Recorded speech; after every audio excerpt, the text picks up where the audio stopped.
सबैजनालाई नमस्ते साथीहरू। यहाँ हेर्नुहोस् है, हाम्रो दार्जिलिङवासीहरू माथि पाहाडतिर हुने मान्छेहरू यहाँ हेर्नुहोस् है। यहाँ यस्तो डरलाग्दो कुराकानी छ होइन, कुराहरू मैलाहरू छ है, यस्तो छ हेर्नुहोस् है। हो यस्तोमा चाहिँ बिचराहरू खाइरहेको छ गाईहरू। हेर्नुहोस् गाई गोरु ल हेर्नुहोस्, हाम्रोतिरको गाईहरू कस्तो छ है, तन्साउँदै हिँड्छ यहाँतिर हेर्नुहोस् त।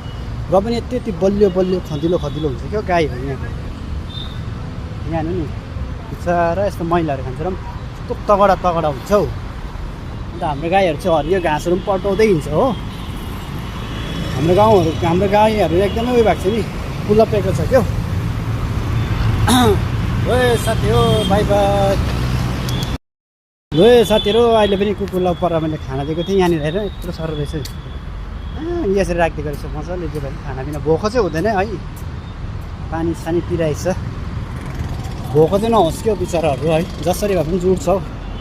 किनभने यिनीहरूले चाहिँ माग्नु सक्दैन नि त, मागेर खानु सक्दैन क्या, यिनीहरू बोल्नु सक्दैन हो। त्यो भएर बिचराहरूलाई चाहिँ अब हामीले आफूले बुझेर चाहिँ यिनीहरूलाई दिनुपर्छ है। अब हामी लन्चहरू उब्रेको हुन्छ, यसो लिएर दिँदाखेरि पनि हुँदैन भने ल है साथी हो। म चाहिँ लागेकै अब उकालोतिर, उकालो भन्दाखेरि माथि स्वर्गीय होइन नि, म मेट्रोको उसमा छु है, रुमतर्फ लागेको अब।